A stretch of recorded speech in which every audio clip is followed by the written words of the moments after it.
everyone, and welcome to the Don't Risk It podcast presented by VFIS Client Risk Solutions. This program focuses on the exposures our clients frequently encounter and discusses some potential solutions to help reduce these exposures. I'm your host, Chris Rogers with VFIS Client Risk Solutions, and today we're discussing some creative ways your organization can engage in fundraising. Also, we'll review some Fidelity best practices on how we manage large sums of money potentially collected during these fundraising events. Joining me on the program today is Bryan Duquin and Blair Tyndall. Bryan is a Client Risk Solutions representative, and Blair Tyndall is an emergency services specialist with VFIS and Gladfelter Commercial Ambulance. Bryan and Blair are joining us today to discuss some of the various types of fundraising options that are available to emergency services organizations and some things to consider when your organization chooses to go this route. Bryan, Blair, it's a pleasure having you on today. Thank you for joining me. Thanks, Chris. Thanks for having me again, Chris. Absolutely. So what are some of the common and low-maintenance fundraising events that our ESOs can engage in? Truly, there's all kinds of different things that are out there, such as food trucks events, calendar cards based on the lottery. You can do email marketing strategies, raising funds every Friday, and things like gun raffles. And certainly some of those things have pros and cons to them, and you have to evaluate if that's what you want. But those are just some of the other ones. And something to think about is also meeting with your local colleges and looking at grant writers and looking to see if there's people that can help review your grants to assist you in that process as well. Some of the fundraising events that I see living in Texas, they use the raffle concept. It's Texas is a very pro hunting state, and so they'll do a gift certificate, gift certificate model. Will they go to Academy or some other store and they'll buy a gift certificate for a certain amount, and then that's what they'll sell for the raffle is a ticket to go to Academy if you win, and you can pick a firearm, of your choosing for a certain dollar amount. And if you don't want to go the firearm route, I believe that sometimes that those dollars can be put towards other things within the store. So it's a good model because it takes some of the liability off of the organization, because I believe Academy will do the background checks, not just Academy, whatever sports store they go to. We'll do the background checks and a lot of the paperwork. So again, it could absolve or take some of the liability off the shoulders of the organization. Are there other types of things other than firearms or something like that that you've seen going that route, Blair? Yes, and very traditional in the fire service is meals and dinners, and on a regular basis or for special occasions. So we have seen that with the pandemic kind of in our rearview mirror now. We have seen that the meals and dinners are starting to come back. So that's always a traditional thing, especially in the fire service, to have those meals and dinners. So there's some other exposures there because there's a lot of cash on hand. So we can delve into that maybe later on as to how to handle those types of events. Yeah, it seems that the food events seem to be having a little less prevalent now, just because food costs and man hours to put those things together can be so expensive. But it's definitely still an option to do those things, especially if you've done it for so long in a community. They've almost come to expect it, and if you want to stay in the good graces of the community, some departments almost have to keep that thing going. So what are some of the benefits of fundraising, within the community for the organization? Can you kind of elaborate on that? One of the biggest things is just visibility within your community, letting the community know who they're supporting and why they're supporting that organization. Raising the funds to help supplement any municipal funding you may have or any tax base that you have, allowing you to increase the revenue for purchasing, and really just making the community aware of the equipment that you're dealing with. A lot of the community has no idea the expenses that go into operating a fire department. So being able to see that and seeing those numbers is certainly a valuable asset to your organization, allowing them to see that and have exposure to it. I agree with that completely, Bryan, and I think one of the key things we need to look at today with the fundraising is really what you just picked up on, not so much fundraising, but having that exposure in the community. I talk to a lot of our emergency services organizations that don't necessarily make a lot of income on their fundraising events, but it's the exposure and it's the being able to be involved with the community and the community involved with the ESO. So sometimes, residents of a community might think that they could be contributing to a fire department through taxes or some other means, but they're not necessarily do that, which is why we often need these fundraisers.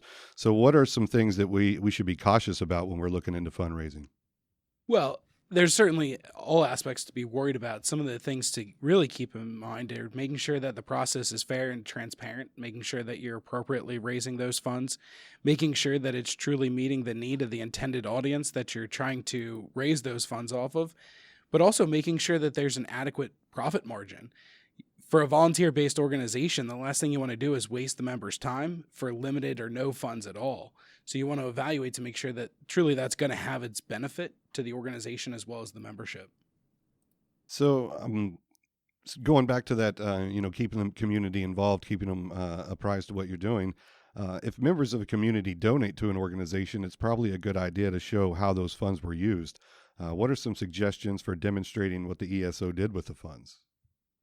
Well, I think, good firm accounting practices, stuff that can be documented tremendously, even from the aspect of if someone in the community may have a question about where those funds are gone, or what those funds were used for, good solid accounting practices and being able to document and provide documentation year after year. That comes usually with someone doing an audit of your total financial system at the ESO. A lot of times that's required by either the county or the municipality or by the agency that's actually funding. So it's important to be able to document and show your members of the community where their tax dollars are being spent as well as their fundraising dollars that they contribute to the organization. Kind of going back to what you mentioned earlier with handling large sums of cash. How do we handle large sums of cash from events, from ticket sales or at the event? Well, the good news about the advancement of technology is that some of these applications, as far as email payment systems or mobile phone payment systems and those kinds of things, have continued to decrease the amount of cash that's on hand. But still, those large amounts of cash should be collected regularly during the event, especially if it's a multi-day event. That cash should be collected and taken kind of off of the public area where the events happen, carried to a location. It should be counted and reconciled against ticket sales. There should be at least 2 members present from the organization that are designated to count and reconcile these receipts, as well as those deposits should be made as quickly as possible into a local bank.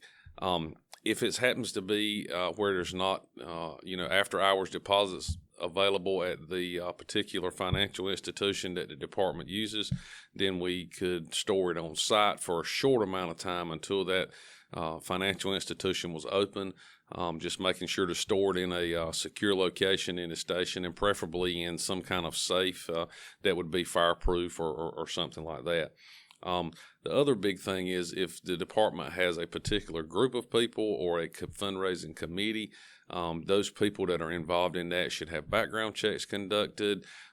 We should think about limiting the exposure of people with close personal ties being responsible for all the money, family members, wives, husbands, relatives that are in the ESO. So we have a full communique at VFIS.com under the risk control section that's titled Fidelity that covers a lot of these specific ones. And also at responderhelp.com is another way to access that. And we also have sample financial policies that the department can put into place should they need them. And you mentioned technology being an advantage in this day and age, because we have point of sale things that we can put on our phone that can limit the amount of cash and probably help with some of those auditing procedures. Now, there's probably a percentage that they do take, but at least it gives you some of that peace of mind. I think you answered most of my last question with some best practices for record keeping and auditing procedures. You mentioned a routine audit, and then you just talked about some of the best practices to have. So I would encourage listeners to go to that Fidelity communique if they're interested in some of those procedures. And Blair, Bryan, I want to thank you for joining me today. It was a pleasure to talk with both of you. Thanks, Chris. Thanks, Chris. Always great to be here. And thank you for listening to the program today and for your interest in VFIS safety resources. I want to thank our guests Bryan Duquin and Blair Tyndall for their time and information. Please consider subscribing to our program to stay up to date on new content releases. Future programs will discuss many more of the exposures facing those in the emergency services industry, and will highlight ways to help reduce your risk. For more information about the many resources available from VFIS, please visit VFIS.com. And to submit ideas for future discussions, please reach out by emailing us at VFISriskcontrol@VFIS.com. Thanks, everyone, and have a great day.